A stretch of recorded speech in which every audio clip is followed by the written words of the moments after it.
Hi, everyone. I am Naomi Firestone Teeter, Jewish Book Council's Executive Director, and I am honored to welcome you to today's program, Koshersoul, a conversation with Michael W. Twitty and Adeena Sussman, two authors and chefs who I deeply admire, presented along with our JBC partners, and presenting nearly 1,400 virtual, in-person, and hybrid Jewish literary events over the next year. You can find a link in the chat to find out more information about these wonderful organizations and the programs that they have planned for you over the coming months. We continue to find deep meaning in our virtual literary events and their ability to bring together a group of readers who might otherwise not be able to join us or be together in one space, where we can highlight authors who contribute to our understanding of Jewish life and identity through their work. Thank you for being with us, for being a reader, and for being a part of our global Jewish literary community. Our mission at Jewish Book Council is to educate, enrich, and strengthen the community through Jewish literature. Visit our website to learn about JBC's reviews, essays, and literary journal Paper Brigade, our book club resources and author tours, and our literary awards, including the National Jewish Book Awards and Natan Notable Books. I hope you will check out all of our programs and resources and consider becoming a member this season to support all of JBC's continued initiatives. Without further ado, as I know we're very eager to get started here, I would like to welcome JBC's Network Director, Suzanne Swift, who will officially kick off today's program.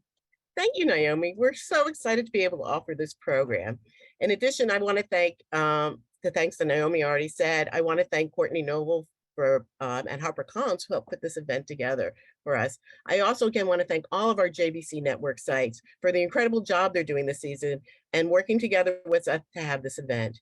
A few housekeeping notes before we begin. Please keep an eye out the chats for our team to purchase Michael's book, Koshersoul, and Adeena Suss and additional JBC information. If you have any questions during the conversation, please enter it in the Q&A feature at the bottom. Please do not enter it in the chat. We'd really appreciate that. Additionally, which I already see is happening, tell us where you're from and say hello and where you're joining. We'd love to hear from you. Finally, the closed captions are available for this program and can be viewed by clicking the live transcript button at the bottom of your Zoom screen. Now, let me introduce our speakers. We're so excited. Michael W. Twitty is a noted culinary and cultural historian and the creator of Afro Cuisinaria. I hope I said that right. The first blog devoted to African American historic foodways and their legacies. Twitty has appeared throughout the media, including NPR's Splendid Table, and has given more than 250 talks in the United States and abroad. We're so excited to hear about his new book, Koshersoul, The Faith and Journey of an African American Jew. Adeena Sussman is the author of Sababa, Fresh Sunny Flavors from My Israeli Kitchen. It was named the best fall cookbook in the New York Times, Bon Appetit, and Food and Wine. She's currently working on her follow-up Sababa, Shabbat, Recipes and Rituals from My Tables to Yours, which we can't wait to see. Co-author of 15 books, Adeena, 3 most recent collaborations include Cravings and Cravings, Hungry for More with Christy Teigen, and we're a New York Times bestseller. A lifelong visitor to Israel who's been writing about the country's food for almost 20 years. Adeena made Aliyah in 2018, and she cooks and writes in Tel Aviv, where she lives in the shadow of the Carmel Market with her husband, Jay. You can follow her on Adeena at Adeena Sussman. We are so excited to have you both. I am turning over the program to both of you, and I can't wait to hear this conversation. Thank you so much. Thank you, Suzanne. Hello, my friend. Hello, Michael. Hi. It's really good to see you. You must be exhausted. Book tour is something else. Yeah, I just came back from St. Louis, from Chicago, from. Yes. So, well, just first of all, congratulations on Koshersoul. It's been highly anticipated, and having recently finished it, it lives up to the hype. It's an incredible book. It's so well researched and so personal and so rich and so scholarly at the same time. It hits all the notes, and it's like, I don't want to say an easy read, but it flows so well and it's so smooth, and there's so much interesting, rich content in there. I loved it. So thank you for writing it. Thank you so much. And we have so much to cover, and we're really here to feature you and your book. So I prepared some questions, and I'm going to let you do most of the talking. And if someone from our audience has a question that we want to present to you, I'll do that, and we'll just take it from there. So the title itself, like in the book, you talk about equating your term kosher soul that you created with kinfolk. So I was wondering if you wanted to elaborate on that concept for our audience and talk about the sort of Venn diagram of those two words and how you made that equation. So Koshersoul is my Twitter handle, and I was thrilled because no one else had it. And that's hard to do, Instagram and Twitter, it's like not easy to, have a term that no one else has. And it's obviously part spiritual, part peoplehood, part ethnic, part cultural. Kosher is a signifier. They're both universal terms, right? Because, a lot of people talk about, their culture's soul food, obviously bouncing off of the African American term. And people use the term kosher all the time to describe, if something's cool, if something's okay. But it's ultimately from Judaism. And so those two terms, for me, kind of like smushed together, encapsulated what it meant to be Black and Jewish, at least African American and Jewish. And I also use the term African Atlantic in the work a lot, which is a term that I use in my other work in African American foodways and historic culture, meaning the African diaspora in the West and its transatlantic interactions. So not one way, but both ways. Right, and there is a distinction between, I think you talk about the difference between, a lot of us generalize and talk about African Americans versus something else that is, equally significant and important to your work and culture. So maybe you want to explain to people the distinctions among the Black community in the United States. Sure. So my first big book was The Cooking Gene, Yeah. which was awarded 2 James Beard Awards. And that was despite the fact that there were people who, when I was selling the book, one particular publisher who I shall not name, their editor who was going to work on the book, and their assistant rather, the other person was very supportive, were very skeptical that I could tell the story of my family and my identity, from Africa to America, from slavery to freedom, but also mention being Jewish. So they cut that down real fast. They're like, nah, too messy, you're muddying the waters, it's unmarketable. And that's ultimately where Koshersoul came from. Because I wanted to write a trilogy of books about being Black and Southern and having those roots in terms of food and family. I also wanted to write about being Black and Jewish and being part of both the Black and Jewish and queer and Southern and beyond families. And I wanted to write a book about being queer in the kitchen and what that means and being part of that family. So you notice the word that keeps coming up is family. Yeah. And I refuse to let anyone, I had my Sandy Koufax moment, and I refuse to let anyone tell me that in America, I'm not possible. So that's why I had to write Koshersoul. And ultimately, I wanted to be as encyclopedic as The Cooking Gene is. But I didn't have enough room, Adeena, to tell the story of every single person who's Jewish of African descent in the Americas from beginning to end, and still write a book about my journey and other people's journeys in food. So I think what's really enhances the book so much is the conversations that you have with other people. And can you talk a little bit about your relationships with those people, how you decided who you were going to include, and what you thought it would ultimately add to this work? So, a lot of our culture in Jewish civilization is about conversation, about dialogue. And, there is also the old African American tradition of rapping. And we don't mean just like rapping as the art. Rapping, when I was growing up, coming out of the 70s, rapping is some people may be familiar from the language of the 60s and 70s. Rapping is part, having a conversation. Yeah. a tete-a-tete, and really kind of breaking things down with each other. You haven't seen someone, so you're on the stoop for a while talking to them, on the corner, you're in the market, you're at your place of worship. So those two elements came together, and of course it was the Rona. So right in the middle of me wanting to like the whole idea was I was going to go with a photographer in every city and go to everybody's kitchen and take little fun pictures, and it was going to be just like the cooking gene where I had like a section of beautiful pictures of all of us hanging out in different kitchens, whether it was Jerusalem or whether it was Tel Aviv or whether it was Europe or London or anywhere in the Americas or even in Africa, because I had been to Africa 8 times Yeah. by the time I started the cooking to the Koshersoul. And it didn't happen. So I had to rely on my phone, which is less than stellar, and have long interviews with Marcy Cohen Ferris and Tony Westbrook and Chase Rishon and Tamma Smith. And I guess the goal here was that I didn't want to just shout into the void my opinions. Yeah. I did not want to define Koshersoul for the world as one thing. Sure.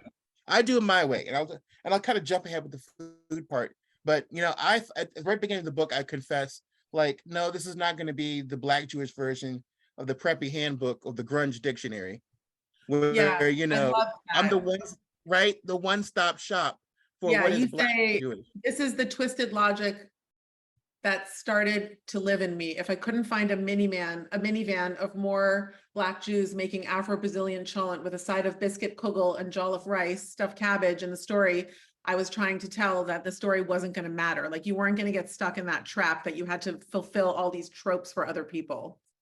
Right, that's it. That's exactly it. Fulfilling tropes for other people about what Koshersoul was, when the reality is, when I meet people out and about in the wild, it's rather exciting that no one has to explain to each other that, we come from both this tradition that some of us are part genetically related to, some of us come into and become citizens of Am Israel. Some of us are a mixture of both. Some of us, it's all sorts of combinations. But we don't feel like the need to explain to each other the fact that we're part of the African and Jewish diasporas. There's no sense of confession about what we are. We can just be. Yeah, I love how you say, I'm not your guest. My soul was at Sinai too. Like, it's, this is like this, you're not a guest in this world. You inhabit this world as much as every other Jew, and no question asked is the new baseline. Right. You also talk about how throughout your life you felt contagiously Jewish. Can you talk a little bit about that? I mean, everything you do is infused with so much humor, and you even talk about like the centrality of humor and joy, and how those really infuse both your cooking and the way that you handle the culture that you live in. So can you talk about being contagiously Jewish and contagiously Black and queer and all the things that you are, and how those all sort of informed your development? Well, Adeena, hold up the book real quick. Let them see the cover. So you can see on the cover, there's all these halot that represent different parts of who I am. And, you'll have to get the book to see it even clearer, is the challah in the back is really me. The one that's rainbow sprinkles and blue and white and red, black, and green. And then there's other halot in there, pride challah, a Jewish challah, African American liberation challah, etc., Black liberation challah, etc. So, I'm the braid. Yeah. I can't help but be that braid. Yeah. I think we need to stop pretending that everybody is in a box in a bubble, or that we can both be in, we can kind of, we're in boxes, but we've got 2 feet out of the box and a hand and have a face. Right. So I guess what I'm getting at, to answer your question, is that, at some point you stop sort of like self-compartmentalizing. Yeah. And I use food as a means of sort of resolving some things. There's a saying about Haitian culture, which I've kind of like paraphrased in my own use. It says that it was an anthropologist, And she said that her gleaning from Haitian culture was that in Haitian culture, a problem can be stated in terms of a spiritual problem can be stated in terms of music and resolved in terms of dance. I thought that was so beautiful. And I just thought to myself, well, in many ways, the when we say problem in both civilizations, we're talking about social issues, class issues, cultural issues, also issues of the challenges that time and space put on this. They're both very, ritual oriented cultures. And so I just thought to myself, my whole goal is to state a problem in terms of ingredients and resolve it in terms of a meal. Right. And, Yeah. Yeah. And I mean, obviously one thing that's really interesting about the book is it's not a cookbook. It's No. a book with a section of recipes in the back. And with no offense to the cookbook writers of the world, you say that we have a lot of recipes. What we don't have is the backstory, especially in certain communities. And so, you treated this as a book with a postscript of a collection of recipes. And I thought that was a really interesting way to approach it. And, but it's sort of like when I write a cookbook, I always say that I cook first and write later, because by the time I'm finished developing all the recipes, I've created a language for that book. And in your case, you've done sort of the opposite. Like you write and you present and prove your hypothesis, and then by the time we get to the recipes, everything just makes complete sense, and all the stories and all of the head notes for the recipes, like without the context of everything you did in the first part of the book, it would have been a little bit disorienting. So I think it was a really wise editorial decision as well. And the recipes look great, and I can't wait to start cooking them. And speaking of just writing, you talk about language a lot in your book, and you talk about how Black and Jewish language evolved, and now they're not like people talk about how Yiddish is slang or Ebonics are slang, but you say that they're actually languages born in the place to facilitate specific communal transitions. So I thought maybe you could talk a little bit about the place of language in the two cultural worlds that you inhabit, and how they sort of can be applied to the adaptation of food among your two shared cultures, and I think that's a really interesting discussion.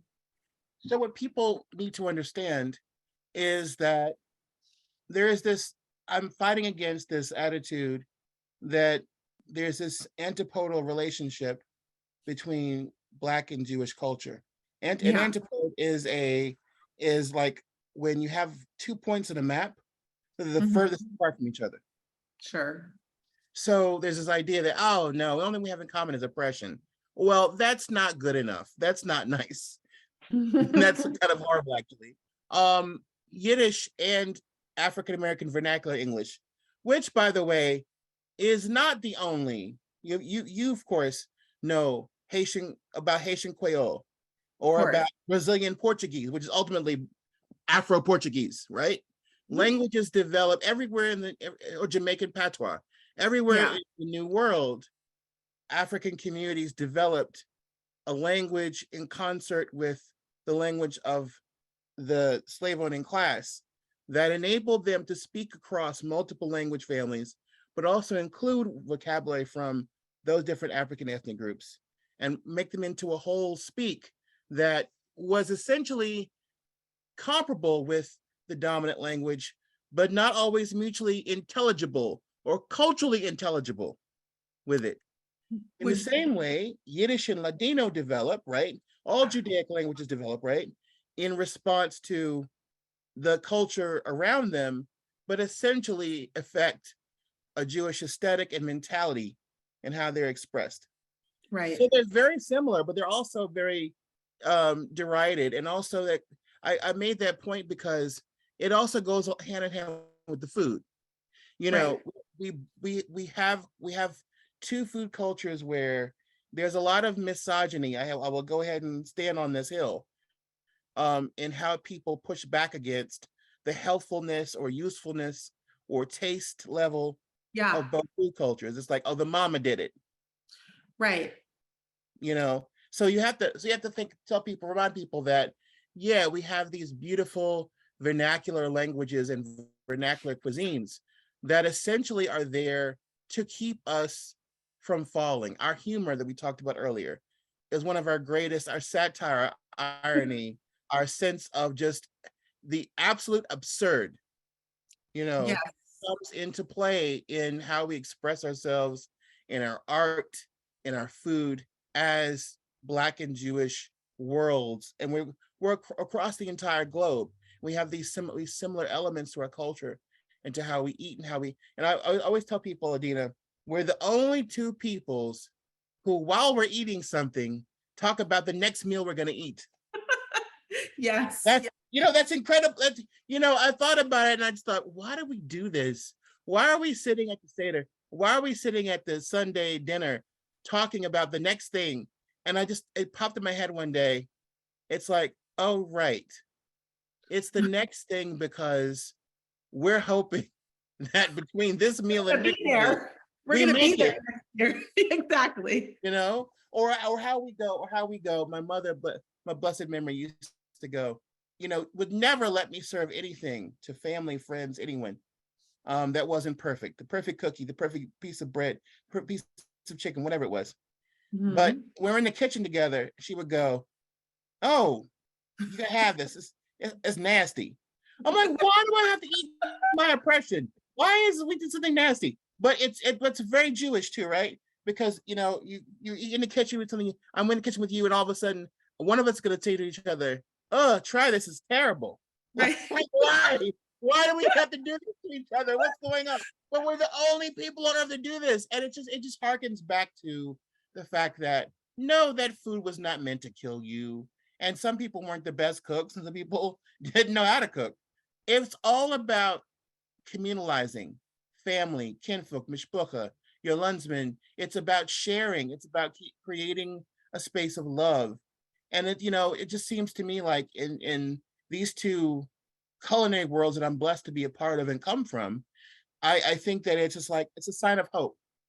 Yeah. We're going to make it. We're going to make it. And if some of us don't make it, at least maybe you'll make it, and you'll have in your heart and your mind an incredible love and urge to go on. Yeah, we are right. The book is, you never repeat yourself in the book, but you use the expression, "They tried to kill us, we survived, let's eat," 3 times in the book. Right. So clearly it's something that resonates. I with should you. have done it 4. Wink, Either wink. That'll be You for the already got that. next edition. Yes. Okay, let's talk a little bit about like cooking itself. So, Sure. your kitchen, one thing I really loved is how you talked about the equipment that sort of defines each of the kitchens from which you draw inspiration. So you talk about a bunka stick, and did I Yeah. pronounce that correctly? Bunka stick? Yep. And like the sort of mezzaluna, like a filter fish chopper. So can you tell people what those two things are, why you love them, what they mean to you, and sort of where do they fit into like your kitchen? So I will be real with you. The chopper. Yeah. Oh, I like that. Plan the next meal. Yes, Italians plan it. We talk about the moment before digestion. Right. And a South Asian person also objected. So I like, Michael, that you're being controversial, because now everyone's telling us, Yeah. you're only proving the point that we all share food. Right. We all share this, And it's that word. I like the way, so they said the Italians plan. Exactly. I said what they're going to have. That didn't say plan. I said the moment right before digestion is what you're talking about.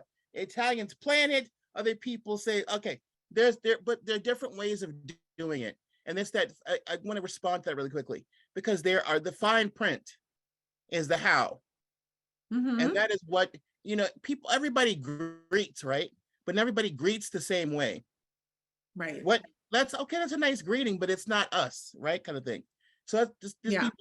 be mindful of that comment of this is how we do. I don't people get too caught up in that. But to your point about ingredients, when I was in Ghana, we went to a village, and they were making the man was making these beautiful palm rib banku sticks, and the banku stick is a long flat spoon that you use to make banku and gari and other things and fufu things, Okay. kind of starches that you eat with your food.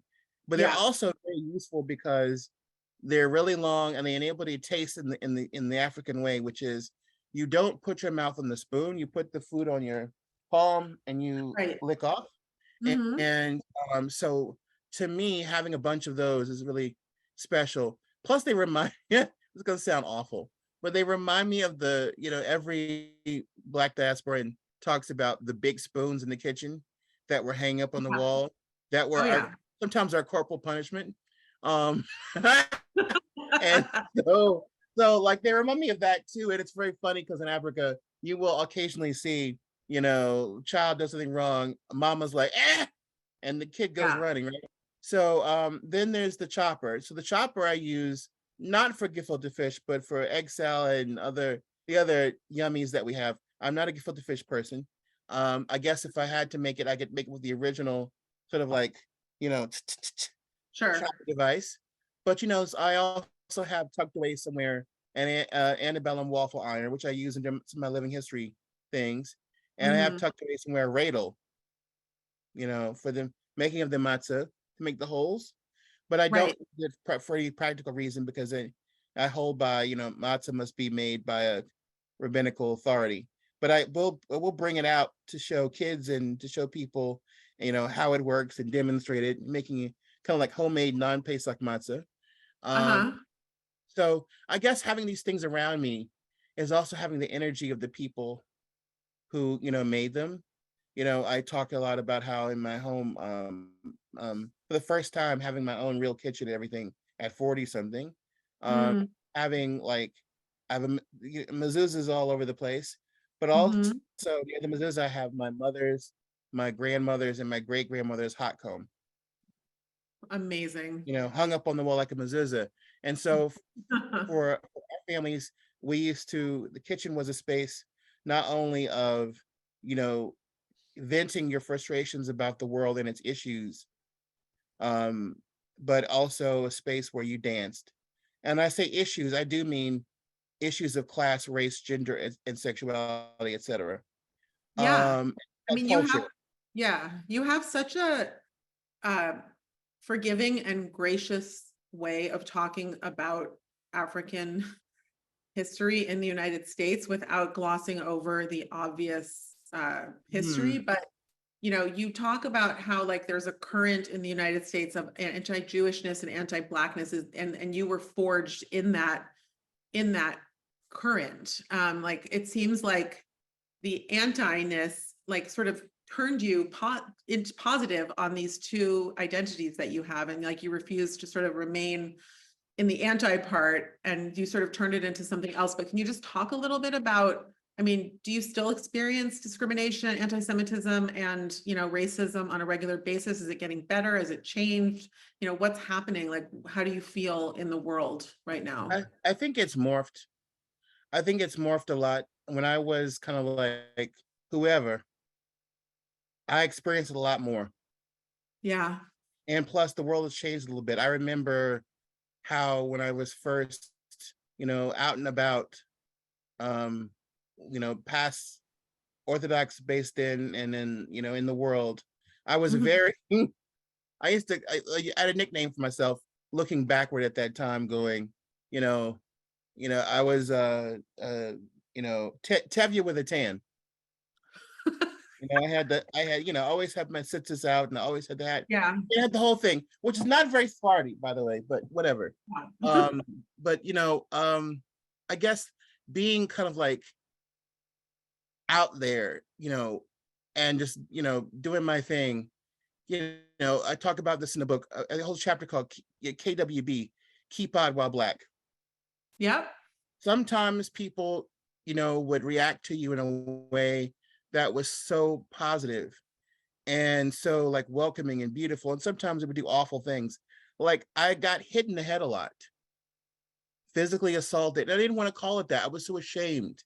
I Like when was too people saw ashamed to your kippah, admit. they would just like hit Yes, or you. yank it off my head, Wow. or that one man slapped me in the head, and it was only me and him in the same aisle, and Mm. knocked my keep off. Things like that. Or when I go to the Library of Congress, I talk about the lady going, "Oh, you must be Republican too. I Oh ain't never yeah, seen that a was Jewish hilarious. person in DC." And I mean, I constantly got that sort of like You ain't us. Yeah. But at the same point in time, what is it like to walk into a shul's or another space and everybody's saying, Good Shabbos, Shabbat Shalom, and I'm doing the same. And then 3 to 5 people out of that crowd decide to go, same to you or thanks, while saying Shabbat Shalom or whatever to someone else. Right. Like, I'm not a guest here. I'm a citizen. You are my people. It is my job to treat you as my people, whether I like you or not. And that's I know you're my people, because sometimes you get on my damn nerves. So that's all there is to it. I think recently, how these things have manifested has been much more passive aggressively. Okay. Like so- microaggression. So yeah, microaggressions, like going to colleges. I really want to talk to kids. Excuse me. When I say kids, I really do mean young adults, about these issues. But I'm also I tend to be very careful politically about what I say. Uh-huh. For many reasons. And I feel like a lot of times I'm invited to a space and they will invite an African American college group. And 9 times out of 10 in the past 3 years, they have not shown up. Interesting. And I think it's because someone somewhere feels that I'm there to sort of like rope them into something politically they don't want to be involved in, when all I'm actually doing is talking about being Black, Jewish, and cooking. Yeah, you talk about something that I found really interesting in the book is you talk about the concept of the word queer and how that really applies to more than being gay. Like, yes, like queering of food also applies to being a Jewish outsider, being a Black outsider, being gay, all those things. And can you talk a little bit about that concept and the semantics of that? Because I think it's very interesting. I spoke, a friend of mine, TJ Talley, who is a professor at in San Diego. He kind of like cued me into this expanded notion of queerness. And so when I went to write about that part in Koshersoul, I talked about how queerness isn't just, being a sexual minority. Queerness isn't just about sexual identity orientation. It is also about the oddness, the outsiderness. And if people always ask me, well, what does this have in common? I'm like, isn't it obvious? We're survivors. We're artists. Yep. We're creatives. We're, our role in food is essential and it's almost ethereal. And so, but the other part of it is just being on the outside looking in. It's that whole idea that we're outsiders looking in and making very astute, assessments. Yeah. Of the dominant narrative in society. I definitely had the advantage of my whiteness, but I grew up Orthodox Jewish in a place where there were no religious people. And we used to walk to shul on Shabbat. And I went to public school, and on Monday mornings, people walk up to us and say, we saw you walking down El Camino all dressed up with did your car break down? Like, just being different, like being other. Yes.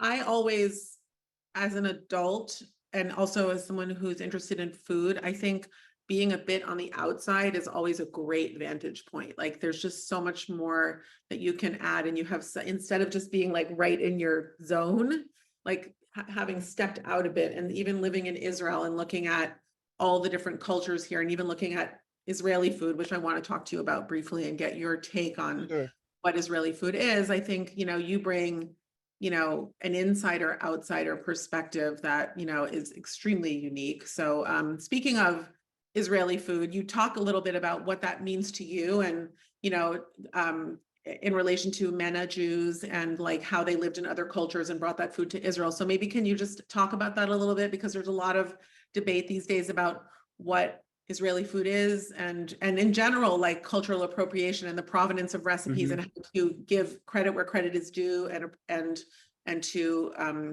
acknowledge recipes and sort of the culture that is behind them. Right. I think it's really critical that people understand that you can be woke, but you better be aware. Conversation is not a surrender. It's meant to get us to a certain space. I remember meeting, was it Reem Kassis? I think it was Reem in New York, and we were talking about, you know, I was like, okay, I don't know how to write this part of this book. I don't know how to deal with these issues of, you know, food between Israel and Palestine and all this other stuff. And she said, I have the same problem. She says, don't think I don't have the same problem. And so she kind of like guided me through some of her steps. But we one thing we absolutely agreed on was that these cultures have been mixing and exchanging for a very long time.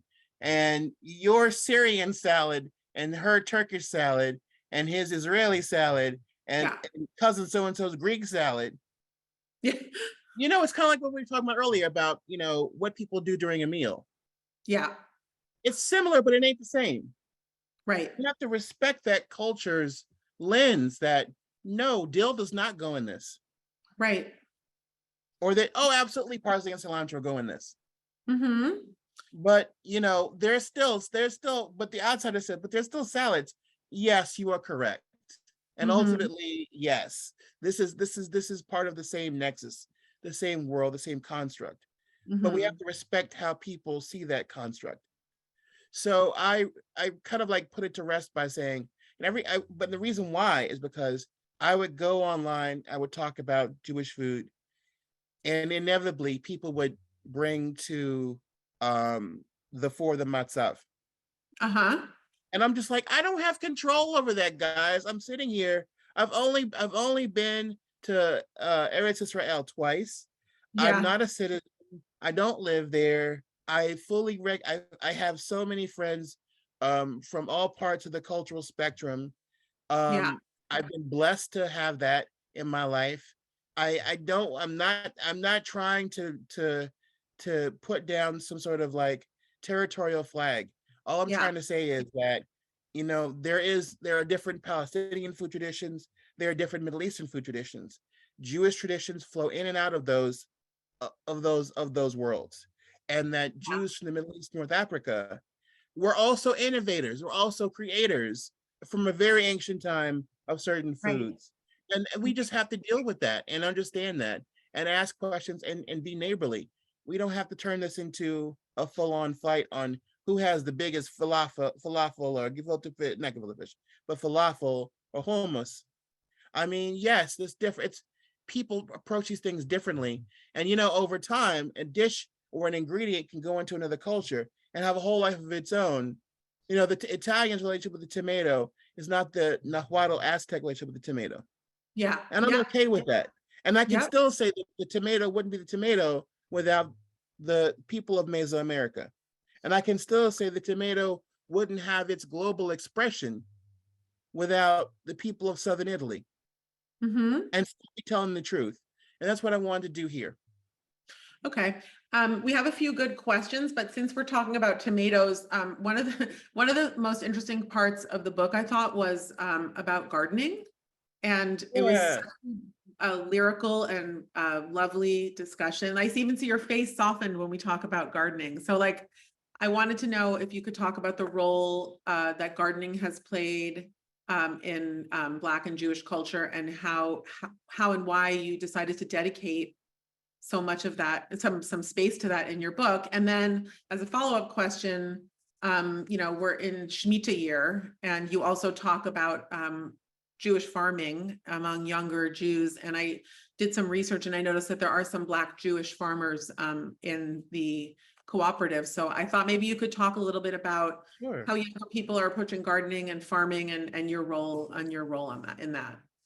I really want to give all credit due to Shani Mink, Mhm. the Jewish Farmers Network, and how the work that she's done, and the related communities she's worked with, because we really sort of like opened up this in a conversation that we had in Savannah, also in Pennsylvania, where we Mhm. talked about, you know, how both Black and Jewish communities in America have had issues with what the land means Yeah.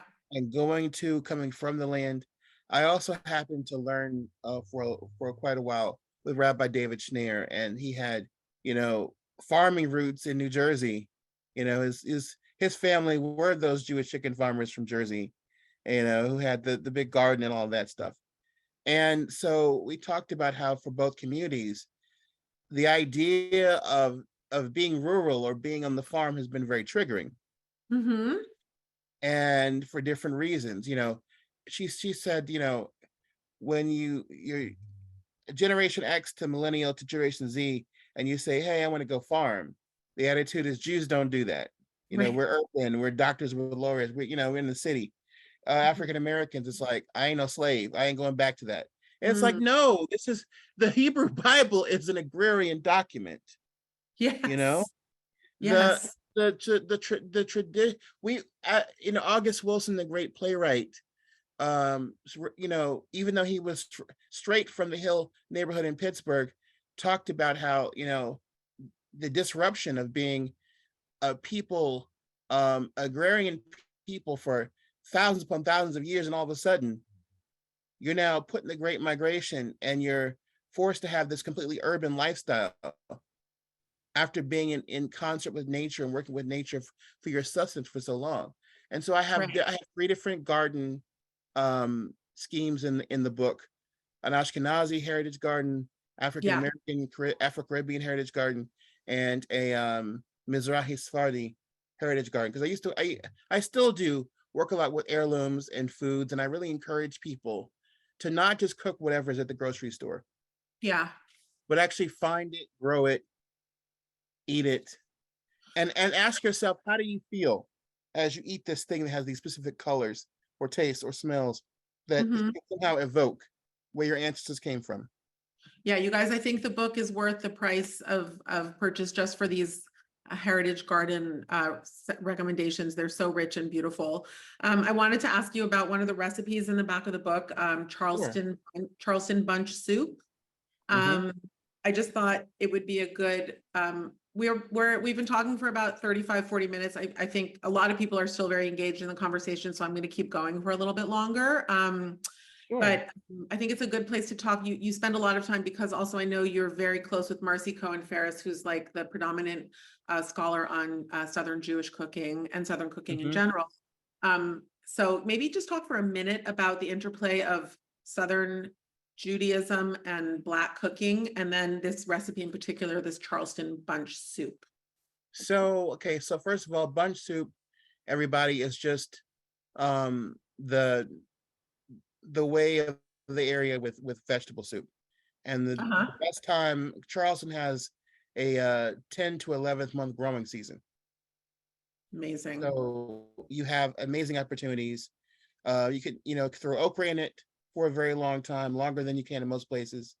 Okra season in most of the East Coast and South is probably July to August. That's it. Or even into September, and that's it. In Charleston, it's actually April to like November.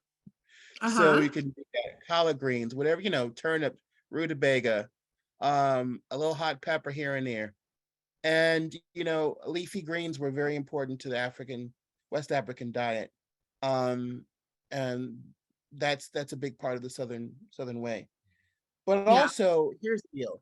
Marcy and Joe Nathan, in their anthropological work and academic work in food, really, really important people.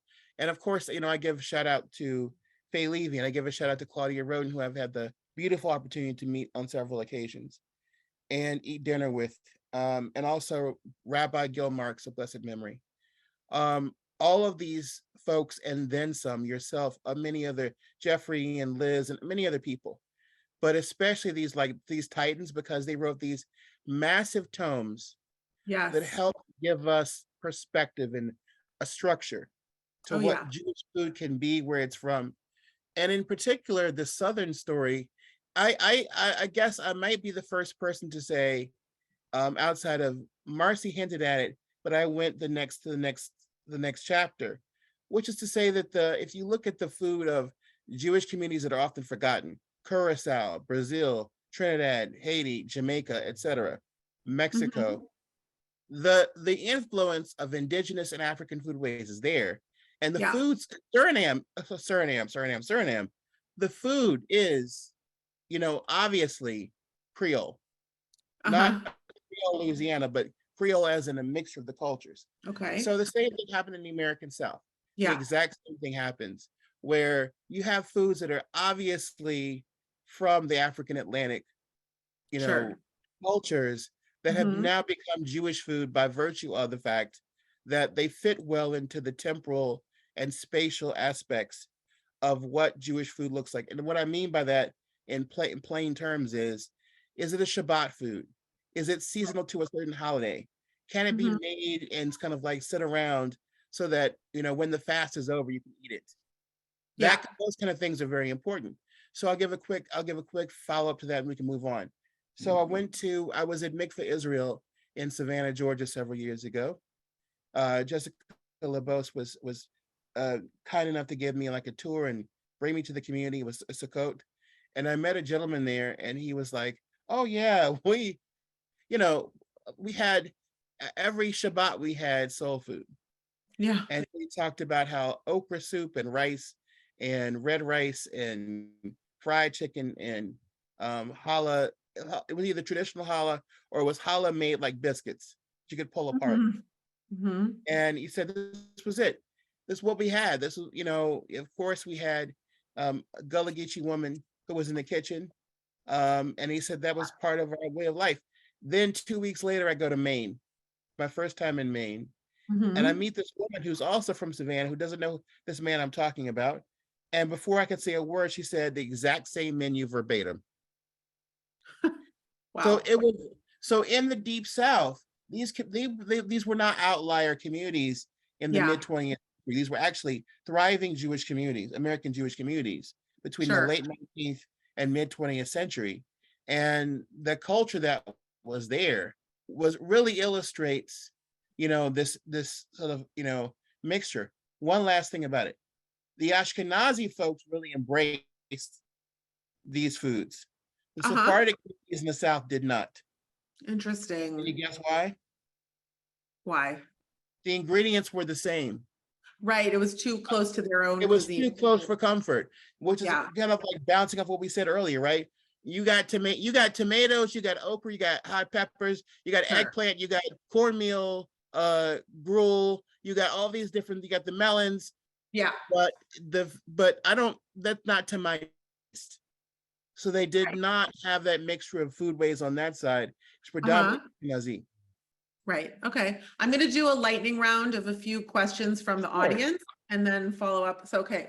Would you ever consider opening a restaurant? I'm sure a question you get all the time. I was extraordinarily wealthy. Okay. Someone asks, have you presented at traditionally Black colleges and what has the reception been like there? It has to be a very specific group of older students. Okay. There's some challenges there. Okay. Someone asked you've created like new traditional foods and they're wondering if you see these are going to become adapted into the Black Jewish community and like, is there sort of a new canon of Black Jewish recipes that's being sort of created as we speak and that will become its own kind of culinary tradition moving forward? I think so. I mean, my work is not the only one. There's a lot of people who are out there doing similar stuff and trying to do. I know that what's my friend's name? But everybody knows him. Black Jewish. Thank you, Felix. I knew he was gonna bark at least once. Black Jewish rapper. He's working on another project with food and Nissim Black? Huh? Nissim Black? Not Nissan Black. Not Nissan Black. Yeah. Okay. I'm sorry. I'm having a Rona brain moment. That's okay. But I am saying that yes, and because of this project and because of other projects, people are definitely beginning to talk about Black Jewish foodways. In fact, we had a nice, really nice write-up in the New York Times during Passover. Yeah. About African American Jewish Passover traditions. Not just any Black community, African American. Okay. Yeah, important. Good. Somebody asked if you have found challenges converting traditionally non-kosher recipes to kashrut. The only thing is shellfish. Shellfish. All shellfish, and it predominantly in African Atlantic and African American canon, the only real, you know, crustaceans are far more important than mollusks. Uh-huh. And it's really, you know, crab, crawfish, shrimp. Sure. Okay. So Two, it's not that big of a deal. okay, I have two last questions. One, my next cookbook is about Shabbat, so I love that you touch on Shabbat all over the book. Mhm. And one of the most beautiful things I thought you said about Shabbat, which I may try to slip into my book, is attributing you, of course, is that preparing for Shabbat was self-care before you knew what self-care was. Right. So what that just meant taking the time, slowing down, going through the rituals, like what was it about that particularly like impacted you when you started preparing Shabbat food or keeping Shabbat? So I think the first thing is that I had to learn some parts that I was not natural to me, which is all the rest of the prep work is there too. I began to love the idea of what it meant to have the kitchen be clean, the house be clean, everything be in order. For someone who is very chaotic, that's an important lesson to learn. Like, do you really want to go back to that, you know, hellhole kitchen thing, or do you want to just be orderly, have a certain mise en place, have a certain way of doing things, plan things out? It taught me a lot about organization. It taught me a lot about just, you know, what it really means to rest. For those who don't know, it's traditionally on Shabbat, all the food is prepared in advance and only kept warm or heated on Shabbat. Right. So Michael's talking about having everything finished by the time the candles are lit on Friday night. That's right. That's right. And also just having the house look good and smell good and clothes are ready and not having to worry about those things for 25, 26 hours is really Right. critical for me. Okay. My last question, you talk a little bit about rabbinic literature, and you say to read and study rabbinic literature is to note that the emphasis is on the questions asked and not the answers given. So I wanted to ask you, what question would you like to pose to our audience to keep them thinking about this conversation that you've been advancing, and what would you leave us with and have us be thinking about, you know, in the coming period as it relates to your work and just where we are in the culture? Think about what Jewish can mean, what Jewish can be. It's nothing that I write about or say is ultimately that exotic or unimaginable. I think it's really critical that people understand that, you know, the old sort of like conversational point of, well, if Moses showed up, he'd be completely bewildered. Well, okay, in some ways, yeah.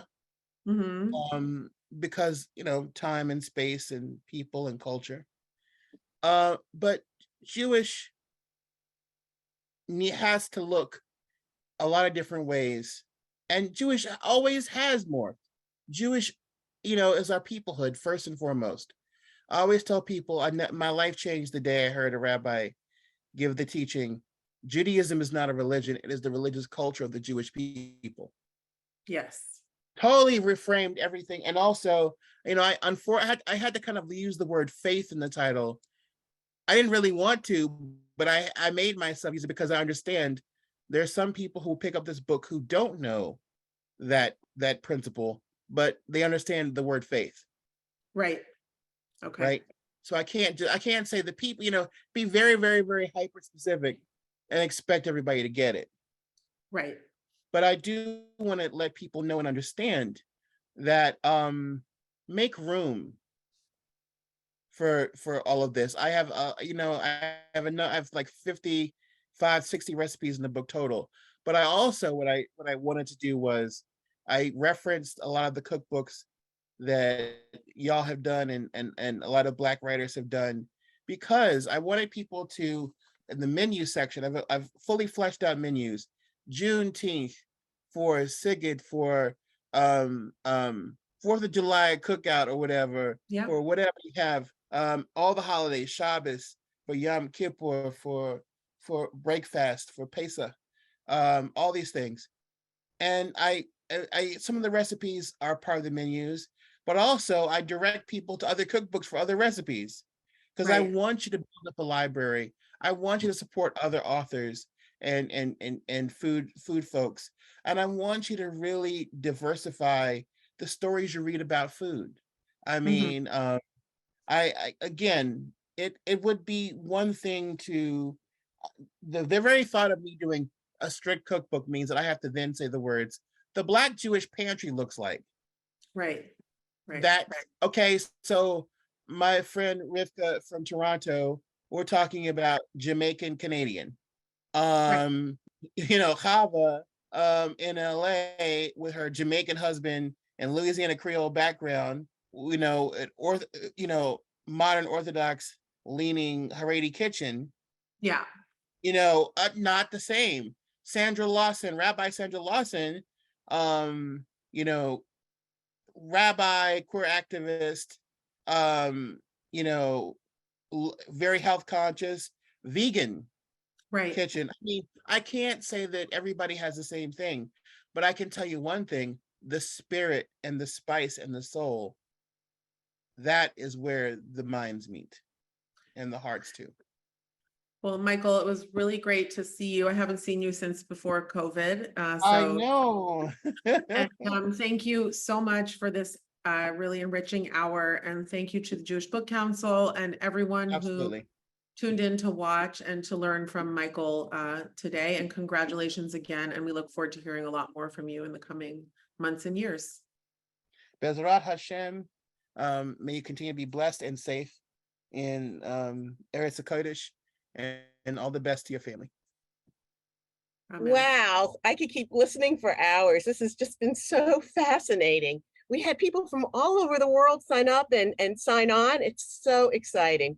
On behalf of the Jewish Book Council and our JBC Network partners, thank you both so much. Michael and Dina, this was a truly incredible conversation. We were so grateful for you taking your time to be with us. Everybody, please remember to purchase a copy of their books. You're going to learn so much, and there's so much to be in those books. And I just want to give you one quick second because you both said you had something you wanted to promote. Real quick, do it real quick before I sign off. But I want to wish everybody Sure. a beautiful and meaningful Shana Tova. Michael, do your pitch. Adeena, do yours. Okay, really quickly, please buy Koshersoul. Please support books like this. Guys, I was almost written off the map because people did not want to give someone like me with an intersectional identity a chance. So by buying this book and by buying some of the works that suggest in the book, you are supporting multicultural voices. Second quick pitch. Joe Nathan and I are doing a talk, and I'm doing a cooking demo with Michael Solomonov in Philadelphia next Thursday at the Weissman Museum of American Jewish History. So sign up, be there, get a ticket. Thank you, Michael. Adeena, quick pitch. Just want to say that I personally purchased this copy and encourage you all to do the same, and have a great night. And I'll see you next year when Shabbat comes out. Shabbat, Shana Tova, everybody. Thank you so much. The JBC wants to thank you one more time. Goodbye, everybody. Thank you. Thank you. Pleasure. Thank you, Adeena. Bye-bye. Bye-bye.